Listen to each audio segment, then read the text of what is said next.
بسم اللہ الرحمن الرحیم۔ ہمارے چینل میں خوش آمدید۔ آج پھر وہ ادھیڑ عمر مولوی ابا کے ساتھ بیٹھک میں بیٹھا تھا۔ ابا مجھے چائے کا بولنے آئے تھے۔ میں انہیں چائے دینے گئی تو ساتھ ہی اس مولوی کی نظر مجھ پر بھی پڑ گئی۔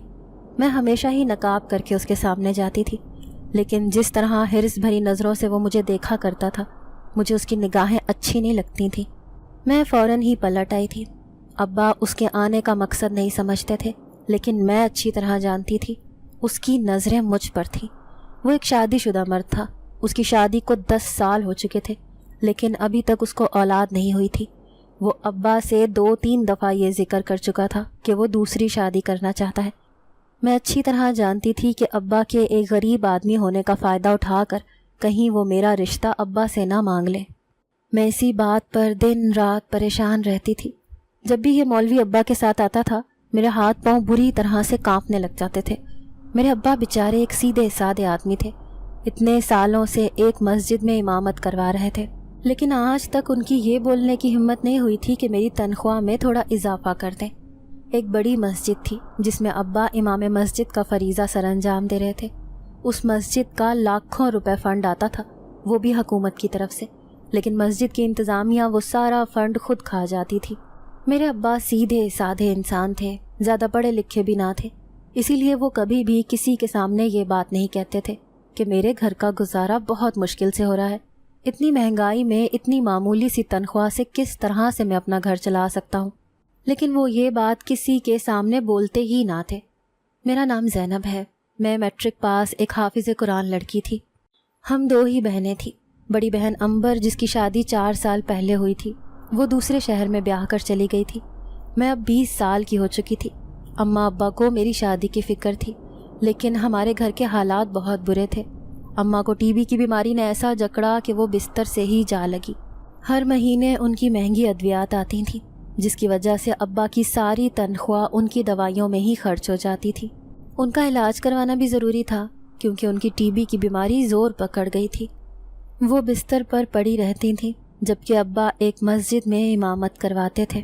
ان کی تنخواہ اتنی معمولی سی تھی، ساری زندگی وہ اسی معمولی تنخواہ میں گزارا کرتے آئے تھے۔ اماں کے پاس ان کی شادی کے تھوڑے سے زیورات تھے، انہوں نے وہ بیچ کر ہی باجی کی شادی کی تھی۔ میں ان سے 7 سال چھوٹی تھی، اسی لیے انہیں ابھی میری کوئی فکر نہیں تھی، لیکن کہتے ہیں نا کہ وقت تو تیزی سے گزر جاتا ہے، اور ایسا ہی ہمارے ساتھ ہوا۔ اب میں 20 سال کی ہو گئی تھی، لیکن اماں کی بیماری نے گھر کے حالات زندگی بہت زیادہ بدل دیے تھے۔ گھر میں ایک دن سالن پکتا تھا تو دوسرے دن سالن ہوتا ہی نہ تھا۔ ابا بیچارے چائے سے ہی روٹی کھا لیا کرتے تھے۔ ہم نے ہمیشہ صبر شکر کر کے ہی اپنی زندگی گزاری تھی۔ میں ابا سے کہتی تھی کہ میں کسی اسکول وغیرہ میں پڑھا کر آپ کا ہاتھ بٹا دیتی ہوں، لیکن انہیں یہ بات گوارا نہ تھی، کیونکہ لوگ باتیں بناتے ہیں کہ امام مسجد کی بیٹی گھر سے باہر نکلتی ہے۔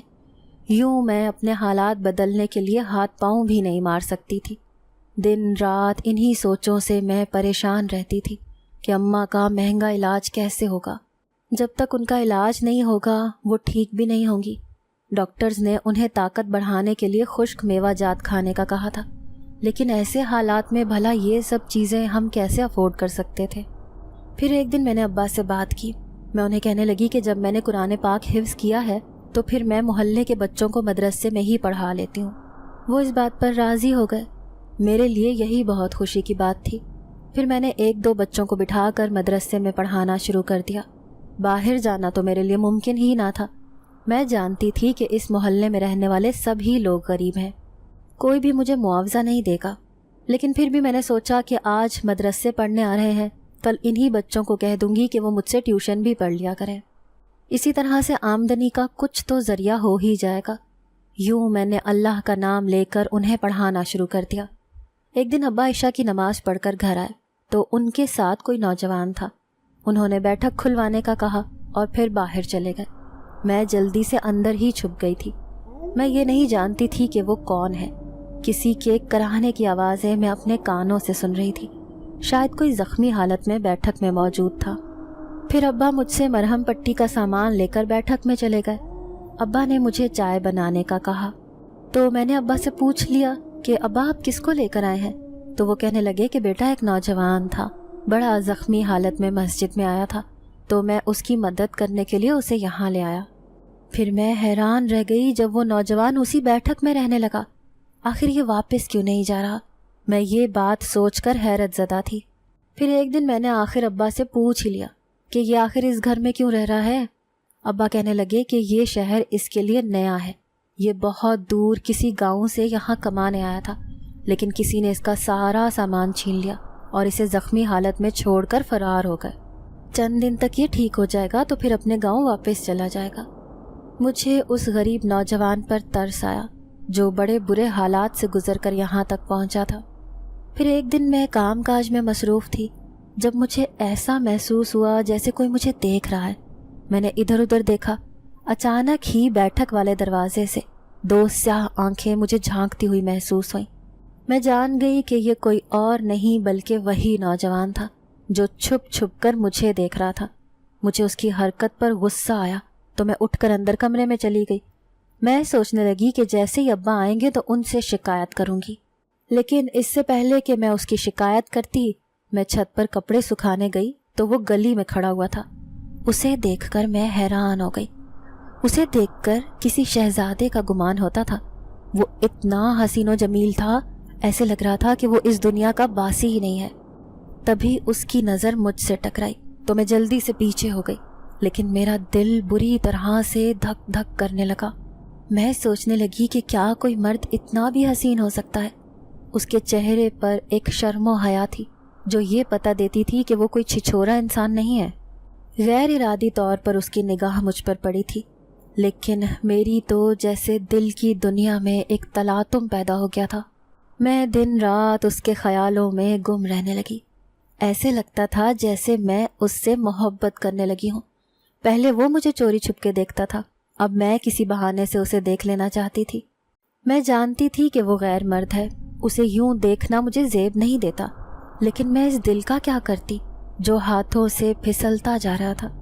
پھر وہ ہوا جس کا مجھے کوئی گمان بھی نہ تھا۔ ایک دن اسی ادھیڑ عمر مولوی کی ماں اماں کے پاس آئی اور ان سے میرا رشتہ مانگ لیا۔ یہ سن کر میں بری طرح حواس باختہ ہو گئی۔ میں سوچ بھی نہیں سکتی تھی کہ آخر کار یہ مولوی اپنی ماں کو میرے رشتے کے لیے بھیج دے گا۔ وہ مولوی مجھ سے دوسری شادی کرنا چاہتا تھا کیونکہ اس کی پہلی بیوی بانجھ تھی۔ وہ صرف اولاد کی خاطر مجھ سے نکاح کرنا چاہتا تھا۔ اب میں گھٹنوں میں منہ چھپا کر رو رہی تھی۔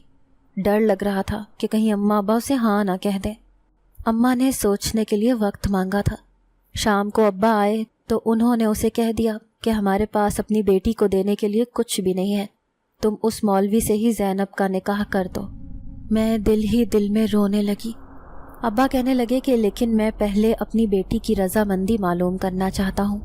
میری بیٹی اس بات پر خوش بھی ہے یا نہیں؟ ایسے ہی میں کسی شادی شدہ مرد سے اس کا نکاح نہیں کروں گا۔ ابا کی اس بات نے مجھے خوشی دی تھی۔ آخر انہیں میری خوشیوں کا احساس تھا۔ پھر انہوں نے مجھ سے پوچھا تو میں نے صاف انکار کر دیا کہ میں اس مولوی سے شادی نہیں کروں گی، وہ مجھے صحیح آدمی نہیں لگتا۔ ابا میرے فیصلے پر راضی تھے، لیکن میں نہیں جانتی تھی کہ وہ مولوی دشمنی پر اتر آئے گا۔ آہستہ آہستہ اس نے اوچھے ہٹ کندے استعمال کرنا شروع کر دیے اور مسجد کی انتظامیہ سے کہہ کر ابا کی تنخواہ رکوا دی۔ اب گھر کے حالات بہت خراب ہو گئے تھے۔ میں جانتی تھی وہ یہ سب اس لیے کر رہا ہے کیونکہ وہ مجھ سے دوسرا نکاح کرنا چاہتا ہے، چاہے زبردستی ہی صحیح۔ اس کی پہلے دن سے ہی مجھ پر نگاہ تھی۔ دوسری طرف وہ نوجوان تھا جسے میں پسند کرنے لگی تھی۔ وہ صحت یاب ہو کر اپنے گاؤں چلا گیا تھا۔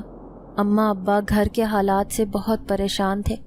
پھر ایک دن میرے لیے قیامت خیز ثابت ہوا جب ابا عشاء کی نماز پڑھنے گئے تو واپس نہ آئے۔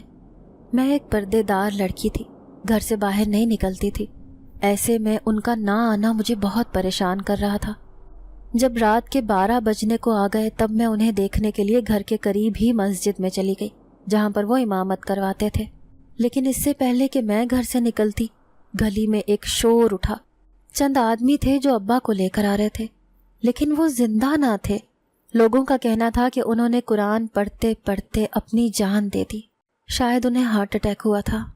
میرا اور اماں کا رو رو کر برا حال تھا۔ ساری دنیا میں ہم اکیلے رہ گئے تھے۔ میں نہیں جانتی تھی کہ ابا اتنی خاموشی سے ہمیں چھوڑ کر چلے جائیں گے۔ اچانک ہی میں نے ان کی گردن پر عجیب سے لال لال نشان دیکھے۔ میں نے اماں کو وہ نشان دکھائے تو وہ بھی پریشان ہو گئی۔ ہم کسی سے کچھ کہہ بھی نہیں سکتے تھے، بھلا دو ماں بیٹی اکیلی کر بھی کیا سکتی تھیں۔ مجھے شک تھا کہ ابا خود نہیں مرے تھے، انہیں قتل کیا گیا تھا، لیکن میں یہ بات کسی سے کہہ بھی نہیں سکتی تھی۔ ابا کو مرے ہوئے 1 مہینہ ہو گیا تھا جب وہ مولوی راشن لے کر ہمارے گھر آیا۔ اس کا آنا مجھے زہر لگا تھا۔ میں نے اسے صاف لفظوں میں منع کر دیا کہ وہ دوبارہ اس گھر میں قدم نہ رکھے۔ میں اس سے نفرت کرتی تھی۔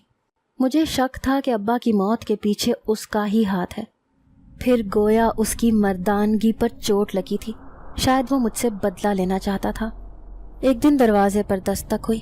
میں نے دروازے کی اوٹ سے دیکھا تو وہی نوجوان تھا جو زخمی حالت میں ابا کے ساتھ کبھی اس گھر میں آیا تھا۔ اسے دیکھ کر میں حیران رہ گئی۔ وہ ابا سے ہی ملنے آیا تھا، ان کا شکریہ ادا کرنا چاہتا تھا۔ پھر وہ مجھ سے کہنے لگا کہ میں 1 رات آپ کے گھر رک سکتا ہوں، صبح ہوتے ہی یہاں سے چلا جاؤں گا۔ مجھے اس کی بات پر کوئی اعتراض نہیں تھا، اسی لیے میں نے اسے کہہ دیا کہ وہ 1 رات بیٹھک میں سو جائے۔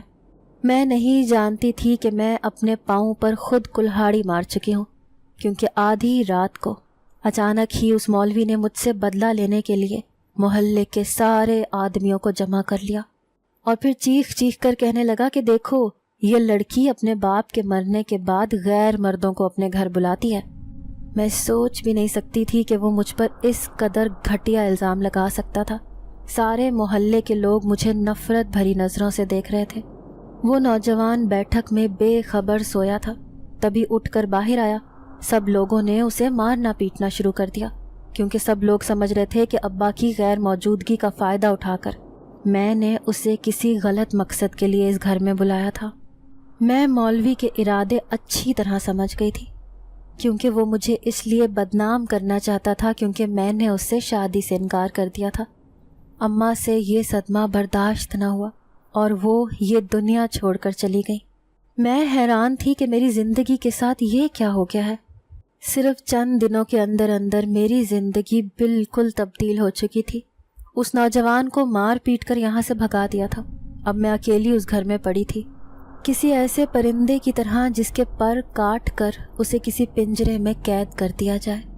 پھر جیسے ہی آدھی رات ہوئی، رات کا سناٹا مجھے کھانے کو تھا۔ اماں ابا دونوں مجھے چھوڑ کر جا چکے تھے۔ میں نہیں جانتی تھی کہ مجھ پر اس قدر ظلم ہوں گے کہ ان دونوں کی محبت مجھ سے چھین لی جائے گی۔ یہ سب کرنے والا کوئی اور نہیں بلکہ وہی مولوی تھا۔ آدھی رات کو تنہا میں اس گھر میں اکیلی تھی۔ محلے کے لوگوں نے اپنی عورتوں کو منع کر دیا تھا کہ اس لڑکی کے پاس کوئی بھی نہیں جائے گا جب تک یہ اس محلے کو چھوڑ کر یہاں سے چلی نہیں جائے گی۔ ان کا کہنا تھا کہ میں اپنے باپ کے مرنے کے بعد غلط کام کرنے لگی ہوں۔ اب میں رات کو اکیلی تھی، مجھے خوف کے مارے نیند بھی نہیں آ رہی تھی۔ اچانک سے کوئی دیوار سے کود کر اندر آیا۔ میں نے دیکھا کہ منہ پر رومال رکھے وہ کوئی اور نہیں بلکہ وہی گھٹیا انسان تھا جس نے آج مجھے اس حال میں پہنچا دیا تھا۔ اس سے پہلے کہ میں شور مچا کر کسی کو بلاتی، اس نے میرے منہ پر ہاتھ رکھ دیا۔ میں نہیں جانتی تھی کہ وہ مولوی کے روپ میں ایک شیطان تھا۔ وہ اپنا بدلہ لینے کے لیے میرے ساتھ کچھ بھی کر سکتا تھا، لیکن اس سے پہلے کہ وہ شیطان اپنے ارادے میں کامیاب ہوتا، اچانک اس کی حالت خراب ہوئی اور اب وہ منہ کھول کر زور زور سے سانس لے رہا تھا۔ ایسے لگ رہا تھا جیسے کوئی نادیدہ قوت اس کا گلا گھونٹ رہی ہے۔ وہ بری طرح سے ہاتھ پاؤں مار کر اپنے آپ کو بچا رہا تھا۔ میں حیران تھی کہ یہ سب کرنے والا کون تھا۔ مجھے تو یہاں کوئی بھی نظر نہیں آیا تھا، پھر میری حفاظت کرنے والی قوت کس کی تھی؟ میں کونے میں دبکی کھڑی اس مولوی کی یہ حالت دیکھ رہی تھی جو اب بڑی مشکل سے سانس لے رہا تھا، پھر لال آنکھیں پھاڑ پھاڑ کر ادھر ادھر دیکھا اور الٹے قدموں باہر بھاگ گیا۔ میں گھٹنوں میں منہ چھپا کر رونے لگی۔ نہ جانے کون تھا جس نے میری مدد کی تھی۔ اچانک ہی زمین پر مجھے ہلکی سی روشنی میں ایک سایہ نظر آیا۔ میں خوفزدہ ہو گئی۔ کوئی اس گھر میں میرے آس پاس موجود تھا۔ میں گھبرا کر کہنے لگی کہ کون ہے یہاں؟ جواب میں سانس لینے کی مدھم سی آوازیں آئیں۔ کوئی تھا جو میرے آس پاس آج میری حفاظت کر رہا تھا۔ وہ پوری رات میں نے بہت مشکل سے گزاری تھی۔ دوسرے دن محلے کے سب لوگ جمع ہوئے، مجھ سے کہنے لگے کہ اب تمہارا اس گھر میں رہنا مناسب نہیں، تم یہ گھر چھوڑ کر چلی جاؤ۔ ویسے بھی اس مسجد کا نیا امام آنے والا ہے اور یہ گھر مسجد کے نام پر ہے، اسی لیے وہی اس گھر میں رہے گا۔ میں نہیں جانتی تھی کہ یہ سب لوگ اس شیطان مولوی کے کہنے پر یہ سب کچھ کر رہے تھے۔ پھر میں نے اپنا سارا سامان اٹھایا جو گنتی کا ہی سامان تھا۔ میرے باپ نے اپنی پوری زندگی سادگی میں گزاری تھی، ساز و سامان جمع کرنے کا تو انہیں شوق ہی نہ تھا۔ میں نے اپنے تھوڑے سے کپڑے ایک بیگ میں ڈالے، اسے لے کر گھر سے باہر نکل آئی۔ میں مکمل نقاب میں تھی۔ لوگ مجھے حقارت بھری نظروں سے دیکھ رہے تھے۔ ان کی نظروں میں میرا وجود ایک گندگی تھا، کیونکہ اس رات انہوں نے مجھے ایک لڑکے کے ساتھ پکڑ لیا تھا۔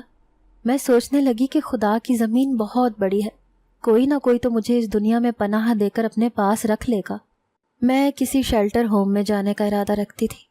بہن کے گھر جانا بھی ٹھیک نہ تھا، اس کے سسرال والے پہلے ہی بہت ظالم تھے، نہ جانے مجھے قبول کرتے یا دھکے دے کر گھر سے باہر نکال دیتے۔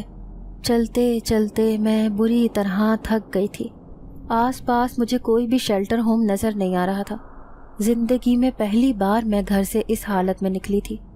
اپنے ماں باپ کی یاد نے ستایا تو میں ایک درخت کے نیچے بیٹھ کر رونے لگی۔ تبھی اچانک کسی نے میرے سر پر ہاتھ رکھا۔ میں نے چہرہ اوپر کیا تو سامنے ایک بوڑھی عورت تھی۔ اس کی حالت سے لگ رہا تھا کہ وہ ایک فقیرنی ہے۔ میں اسے دیکھ کر گھبرا گئی۔ پھر وہ کہنے لگی کہ کیا تم لاوارث ہو؟ میں دیکھ رہی ہوں کہ کافی دیر سے تم اس سڑک پر بیٹھ کر رو رہی ہو۔ میں نے روتے روتے کہا کہ ہاں، ظالم دنیا نے مجھ سے میرے ماں باپ چھین لیے، میرے سر پر ہاتھ رکھنے والا کوئی بھی نہیں ہے۔ وہ مسکرائی، کہنے لگی میں بھی ایک اکیلی عورت ہوں، تم میرے ساتھ چلو، میری جھونپڑی میں رہ لینا، جب کوئی دوسرا ٹھکانہ مل جائے گا تو پھر بھلے ہی وہاں چلی جانا، فی الحال رات ہونے والی ہے، تمہارا یہاں رکنا مناسب نہیں ہے۔ مجھے وہ عورت قابل بھروسہ لگ رہی تھی۔ پھر وہ مجھے اپنے ساتھ لے کر جانے لگی۔ میں حیران تھی کہ یہ مجھے جنگل کی طرف لے کر کیوں جا رہی ہے، وہاں تو بالکل ویرانی اور سناٹا تھا۔ پھر وہ مجھے کہنے لگی کہ یہاں میں اکیلی رہتی ہوں، کیونکہ باہر کی دنیا میں لوگ مجھے رہنے کی جگہ نہیں دیتے، یہاں پر کوئی جگہ خالی کرنے کے لیے نہیں کہتا، اسی لیے اپنا ٹھکانہ اس جنگل میں بنا لیا ہے۔ پورا دن مانگ مانگ کر گزارا کرتی ہوں، بس اپنا پیٹ بھر لیتی ہوں، اور بھلا زندگی میں چاہیے ہی کیا۔ میں دل میں سوچنے لگی کہ ابا نے تو کبھی مجھے گھر سے باہر قدم نہیں رکھنے دیا تھا، لیکن اب دنیا نے مجھے اپنی ٹھوکروں پر رکھ لیا تھا۔ پھر میں اس فقیرنی کی کٹیا میں جا کر بیٹھ گئی۔ تھوڑا سا سامان تھا، 2-4 پلیٹیں، ایک پتیلا جس میں وہ کھانا وغیرہ رکھ لیا کرتی تھی، ایک زمین پر چادر بچھی ہوئی تھی، تمبو سا بنا کر اسے ایک گھر کی شکل دے دی گئی تھی۔ میں وہیں اس بڑھیا کے ساتھ زمین پر لیٹ گئی، آنے والے وقت کے بارے میں سوچنے لگی کہ نہ جانے زندگی میرے ساتھ اور کیا کیا کھیل کھیلنے والی تھی۔ ابھی سوئے ہوئے مجھے تھوڑی ہی دیر ہوئی تھی کہ اچانک ایک مردانہ آواز سے میری آنکھ کھل گئی۔ میں نے اٹھ کر دیکھا تو وہ بڑھیا اس کٹیا سے غائب تھی۔ میں اٹھ کر باہر آنے کو تھی، لیکن اچانک میرے کانوں میں آوازیں آنے لگیں، یہ لڑکی بہت خوبصورت ہے، اسے ساتھ لے جاؤ، مجھے کوئی اعتراض نہیں ہے، لیکن مجھے اپنے پیسے پورے چاہیے، دیکھو یہ 5ویں لڑکی ہے جو میں تمہیں دے رہی ہوں۔ میرا جسم پوری طرح سے لرزنے لگا۔ میں نے اس تمبو سے باہر جھانک کر دیکھا، وہ ایک لمبے چوڑے وجود والا کالا سا انسان تھا۔ میں نے اس بڑھیا کو دیکھا جس کا حلیہ بالکل تبدیل ہو گیا تھا، وہ تو ایک بڑھیا سے ایک جوان عورت بنی ہوئی تھی، تو گویا اس نے یہ ڈھونگ بنا رکھا تھا، لاوارث لڑکیوں کو پناہ دینے کا بہانہ بنا کر اپنے ساتھ لے آتی تھی اور اس جھونپڑی میں لا کر اسے کسی کے ہاتھوں فروخت کر دیتی تھی۔ میں بری طرح گھبرا گئی، میرے پاس یہاں سے فرار ہونے کا کوئی راستہ نہیں تھا۔ عنقریب میں اس کالے حبشی جیسے انسان کے ہاتھوں لگنے والی تھی، آگے چل کر میرے ساتھ کچھ بھی برا ہو سکتا تھا۔ نہیں، مجھے اپنے آپ کو بچانا ہے، ایک امام مسجد کی بیٹی ہو کر ہرگز ان برے کاموں میں نہیں پھنسنا۔ وہ دائیں جانب کھڑے تھے، جبکہ بائیں طرف اس تمبو کے بیچ میں ایک جگہ خالی تھی۔ میں اسی سوراخ سے نکلنے کی کوشش کرنے لگی اور آخر کار اس کوشش میں کامیاب ہو گئی۔ اب میں جنگل میں اندھا دھند بھاگتی جا رہی تھی، مجھے اپنا کچھ ہوش نہ تھا، میرا بیگ بھی اس جھونپڑی میں رہ گیا تھا۔ مجھے ایسے لگ رہا تھا جیسے انسانوں کی روح میں وہ آدم خور مرد اور عورت میرے پیچھے بھاگ رہے ہیں۔ جو میرے سامنے میرا سودا کر رہے تھے۔ یوں ہی 2-3 گھنٹے تک بھاگتے بھاگتے میں بہت دور نکل آئی تھی، لیکن اس جنگل کی بھول بھلائیوں میں گم ہو گئی، کیونکہ مجھے باہر نکلنے کا کوئی راستہ نظر نہیں آ رہا تھا۔ میں شدید بے بسی اور مایوسی کی کیفیت میں گرفتار تھی۔ اچانک ہی میری نظر اس جنگل میں بنے ہوئے ایک گہرے کنویں پر پڑی۔ اس کے آس پاس جھاڑیاں اگی ہوئی تھیں۔ میں سوچنے لگی کہ یہ عذاب بھری زندگی جینے سے بہتر ہے کہ میں کود کر اپنی جان دے دوں، کیونکہ اپنی عزت بچانا میرے لیے بہت مشکل ہو گیا تھا۔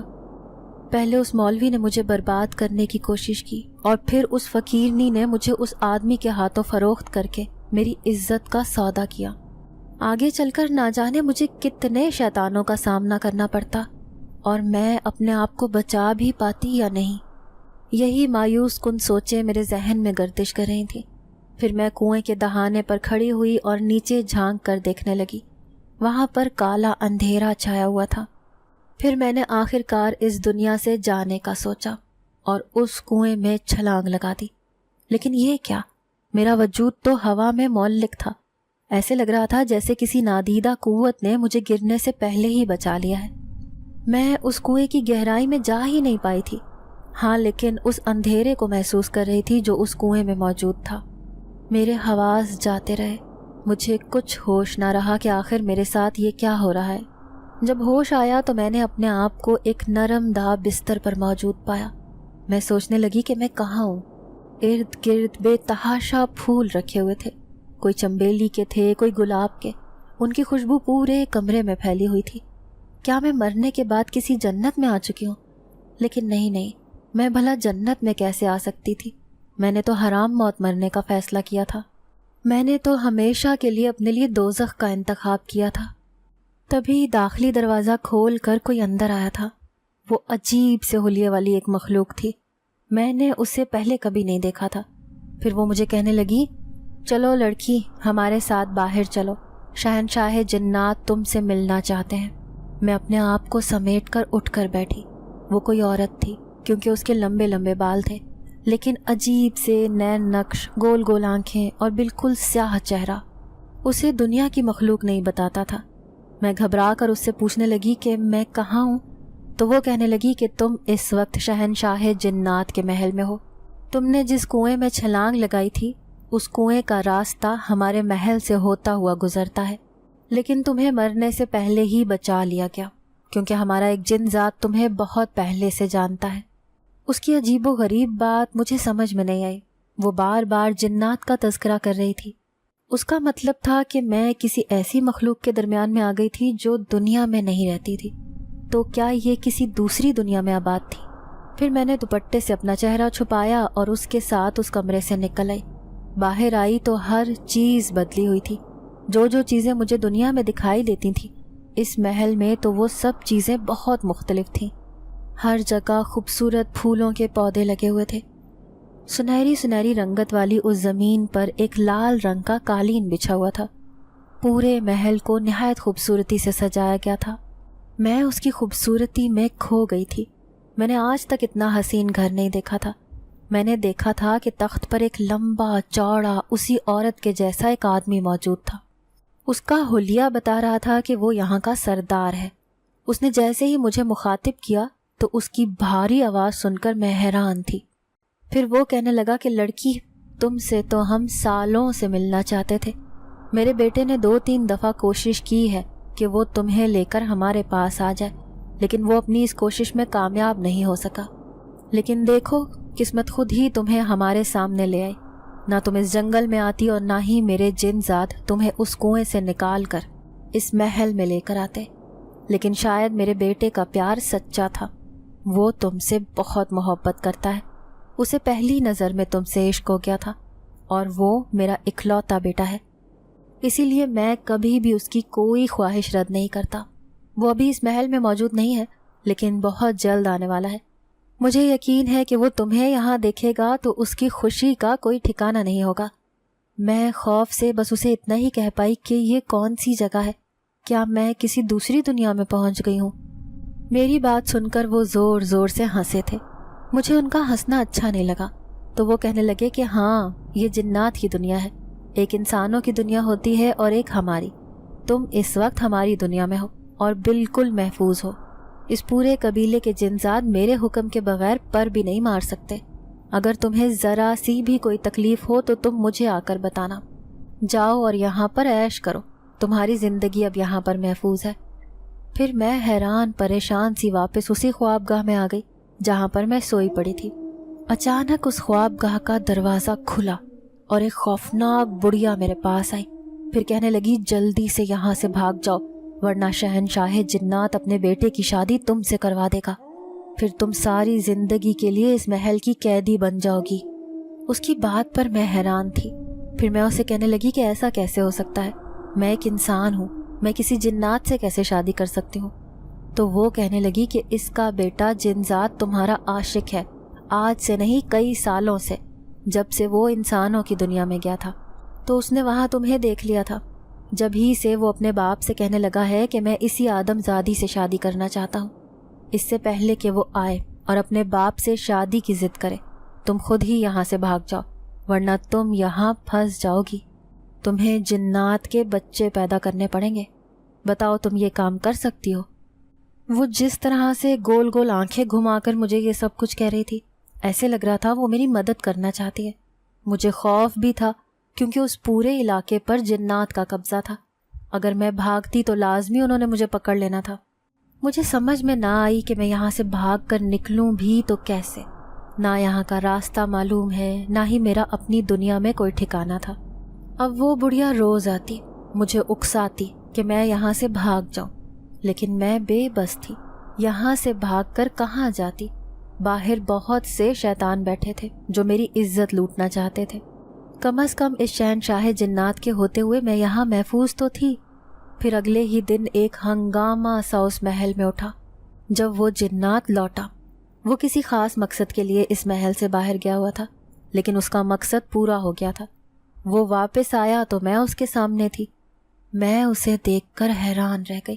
وہ کوئی اور نہیں بلکہ وہی زخمی نوجوان تھا جسے ابا ایک دفعہ ہمارے گھر لے کر آئے تھے اور جسے دیکھتے ہی میں پاگلوں کی طرح سے اسے چاہنے لگی تھی. میں نہیں جانتی تھی کہ وہ ایک جنزاد ہے جو انسانی روپ لے کر ہماری دنیا میں آیا تھا. وہ مجھے دیکھ کر بہت خوش تھا. پھر شہنشاہ جنات اسے کہنے لگا کہ میں اس لڑکی سے تمہاری شادی کروا دوں گا.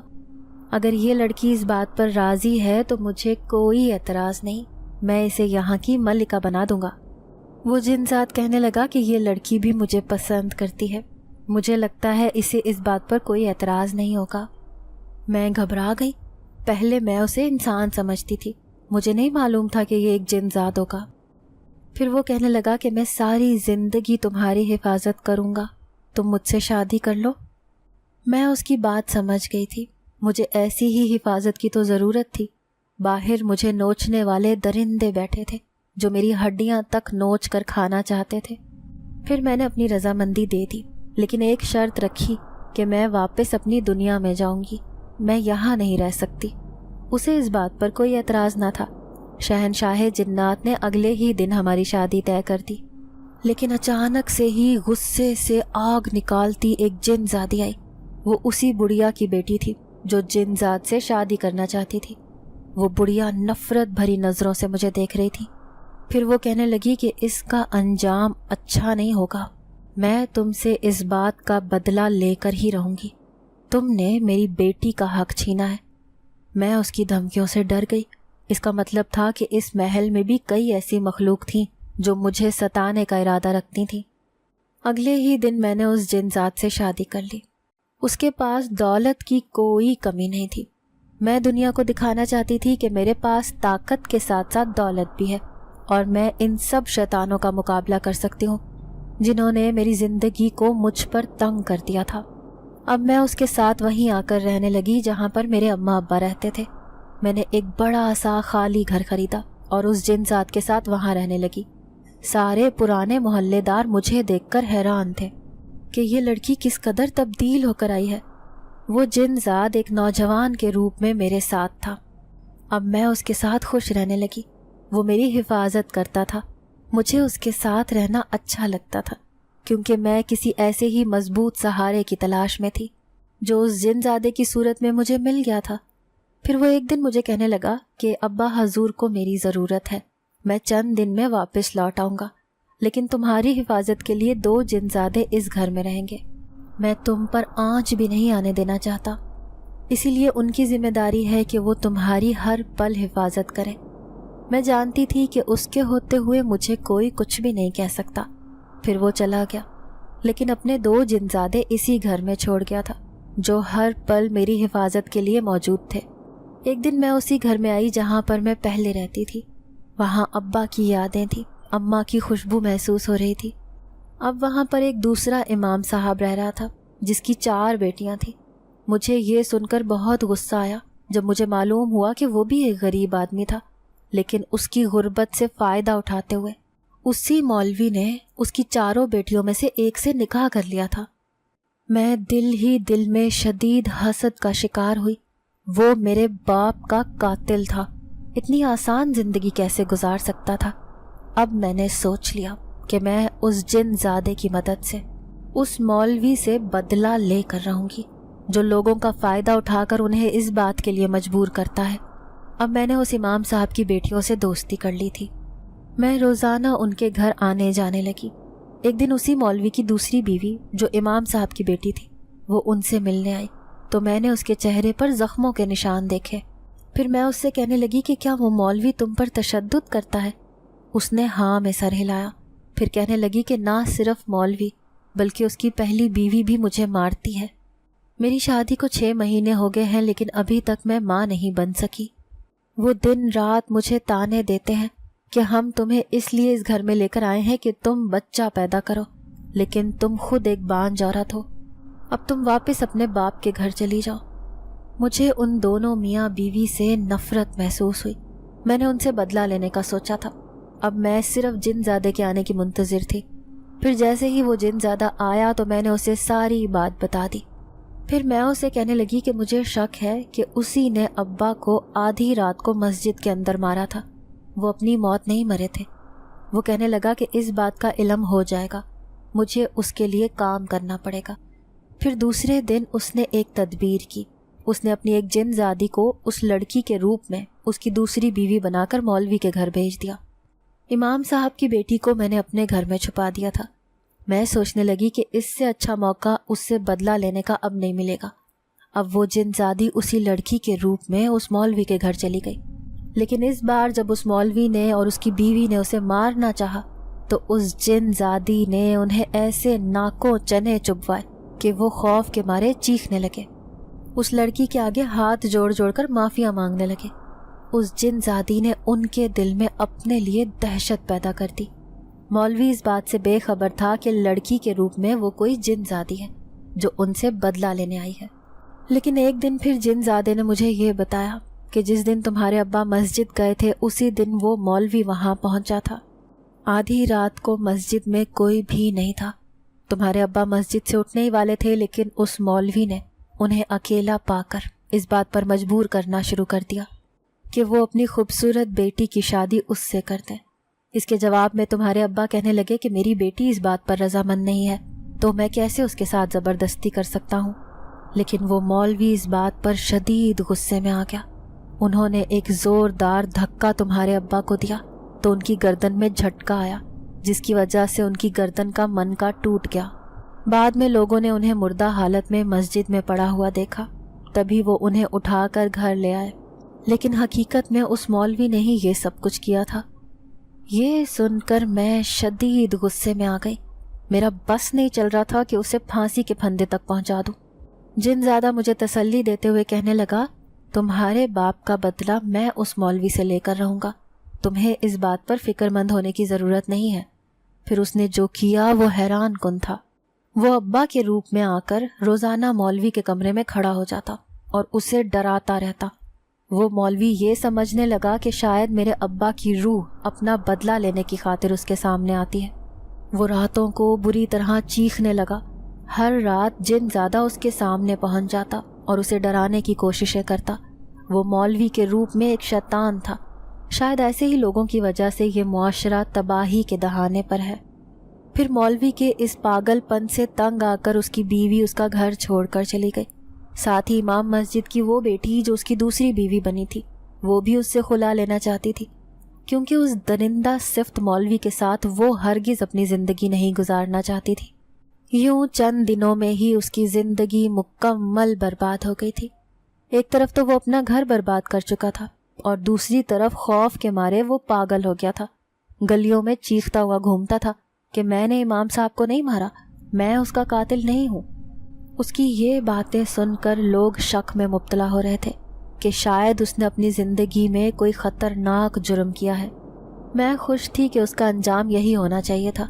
میں نے جن زادے کا شکریہ ادا کیا تو وہ کہنے لگا کہ امام مسجد کا مجھ پر بہت بڑا احسان تھا، انہوں نے میری اس وقت مدد کی تھی جب میرے آس پاس کوئی بھی نہ تھا۔ میں ان دنوں اپنی طاقت سے محروم تھا۔ یہ ان دنوں کی بات ہے جب میں اپنے قبیلے سے نکل کر اس دنیا میں آیا تھا۔ میں نہیں جانتا تھا کہ میرا واسطہ شیطان جنات سے پڑنے والا ہے۔ انہوں نے مجھے چاروں طرف سے گھیر لیا اور سردار کا بیٹا ہونے کی وجہ سے انہوں نے مجھ پر ظلم و ستم کرنے شروع کر دیے۔ میں بڑی مشکل سے ان سے جان بچا کر بھاگا تھا۔ انہوں نے میرے پیچھے خطرناک مخلوق لگا دی تھی جو مجھے زخمی حالت میں چھوڑ کر فرار ہو گئی۔ بڑی مشکلوں سے میں نے ایک مسجد میں پناہ لی تھی۔ وہاں پر صرف ایک ہی آدمی تھا جو مسجد سے اٹھنے والا تھا۔ آدھی رات کے وقت چاروں طرف سناٹا تھا۔ پھر وہ مجھے اپنے گھر لے آئے، کئی دن تک مجھے اپنے گھر میں پناہ دی۔ میں سوچنے لگا کہ اس آدمی نے تو مجھ پر بہت بڑا احسان کیا ہے۔ بعض انسان اتنے نیک ہوتے ہیں کہ ان کی نیکی کی خوشبو کئی دنوں تک اس دل میں محسوس ہوتی ہے۔ پھر جیسے ہی میری نظر تمہارے اوپر پڑی تو میں حیران رہ گیا، کیونکہ تم نہ صرف خوبصورت تھی بلکہ تمہیں اپنے آپ کو چھپانے کا ڈھنگ بھی تھا۔ پھر جب تم نے مجھے پہلی بار دیکھا تو میں نے محسوس کیا تھا کہ میرا تمہیں دیکھنا تمہیں اچھا نہیں لگا تھا، لیکن اگلے ہی لمحے تمہاری نظروں نے مجھے بتا دیا تھا۔ جب تم چوری چوری مجھے دیکھنے لگی تھی میں خوش تھا کہ تم بھی مجھے پسند کرنے لگی ہو، لیکن میں یہ بات سوچ کر پریشان رہتا تھا کہ کہیں میری حقیقت جان کر تم مجھ سے نفرت نہ کرنے لگ جاؤ۔ یوں میں چپ چاپ تمہارے گھر سے واپس لوٹ گیا تھا، لیکن جیسے ہی میں نے اپنے سارے حالات اپنے ابا حضور کو بتائے تو انہوں نے ان شیطانی جناتوں سے میرا بدلہ لینے کا سوچا اور اپنی پوری جن زادوں کی فوج بھیج کر انہیں تباہ و برباد کر دیا۔ وہ طاقت میں مجھ سے کئی گنا زیادہ تھے، لیکن میں کئی ایسے عملیات سیکھ رہا ہوں جس سے میں اپنی طاقتیں بڑھا کر اپنی حفاظت خود کر سکوں۔ پھر کئی دن گزر گئے، میں ایک خطرناک عمل سیکھنے کے لیے بہت دور چلا گیا تھا۔ ایسے میں تمہیں بھی مکمل طور پر فراموش کر چکا تھا۔ جب میں واپس اپنے قبیلے میں لوٹا تو مجھے تمہاری یاد نے ستایا۔ میں تم سے ملنے کے لیے تمہارے گھر آیا تھا، ساتھ ہی امام مسجد کا بھی شکریہ ادا کرنا چاہتا تھا، لیکن ان کی موت کی خبر نے مجھے بہت اداس اور مایوس کر دیا تھا۔ پھر جس طرح سے لوگوں نے تمہیں ذلیل کیا اس بات پر میں بہت شرمندہ تھا۔ میں نے تمہیں بہت سی مشکلوں میں گرفتار کروا دیا تھا۔ پھر میں ہر چیز کو بھلا کر اپنے خاص کام میں لگ گیا۔ میں نہیں جانتا تھا کہ جب میں واپس قبیلے میں لوٹوں گا تو ایک اچھی خبر میری منتظر ہوگی۔ میرے ساتھ رہتے ہوئے تمہیں اب کبھی یہ محسوس نہیں ہوگا کہ تم ایک جن ذات کی بیوی ہو۔ تمہاری خوشی اور حفاظت میری اولین ترجیح ہے۔ اس کی باتیں سن کر میں ہواؤں میں اڑ رہی تھی۔ بلا شبہ اس سے شادی کر کے میری زندگی تبدیل ہو گئی تھی۔ ابا کی یاد ستاتی تھی تو میں ان کی قبر پر چلی جاتی۔ ایک دن یوں ہی میں اس امام مسجد کے گھر گئی تو میں حیران رہ گئی۔ ان کے گھر کے حالات بہت برے تھے۔ ان کی چاروں بیٹیاں اپنا سامان باندھ رہی تھیں۔ جب میں نے ان سے پوچھا کہ وہ کہاں جا رہی ہیں تو وہ کہنے لگیں کہ اتنی کم تنخواہ میں ہمارے گھر کا گزارا بہت مشکل سے ہو رہا ہے، اسی لیے ہم ہمیشہ کے لیے یہ گھر چھوڑ کر جا رہے ہیں۔ اچانک ہی میرے ذہن میں خیال آیا، کبھی میں بھی ایسے ہی حالات سے گزرا کرتی تھی۔ پھر میں نے جن زادے کے ساتھ مل کر ان کی مدد کرنا چاہی اور اپنے بہت سے قیمتی زیورات امام مسجد کے حوالے کر دیے۔ وہ حیران تھے، پھر کہنے لگے نہیں بیٹا، میں کسی کی اتنی قیمتی چیزیں نہیں لے سکتا۔ میں انہیں کہنے لگی کہ آپ کے اندر مجھے اپنے باپ کی جھلک محسوس ہوتی ہے، کیا آپ مجھے اپنی بیٹی بنا سکتے ہیں؟ انہوں نے اسی وقت میرے سر پر ہاتھ رکھ دیا۔ اب ان کی بہت سی پریشانیاں ختم ہو گئی تھیں، ساتھ ہی مجھے بھی ایک خاندان مل گیا تھا۔ اب وہ ساری بہنیں مل کر بچوں کو مدرسے میں پڑھایا کرتی تھیں۔ پھر میں نے ایک بڑا فیصلہ کیا، اور ابا کے نام کا مدرسہ اس علاقے میں بنوانا شروع کر دیا۔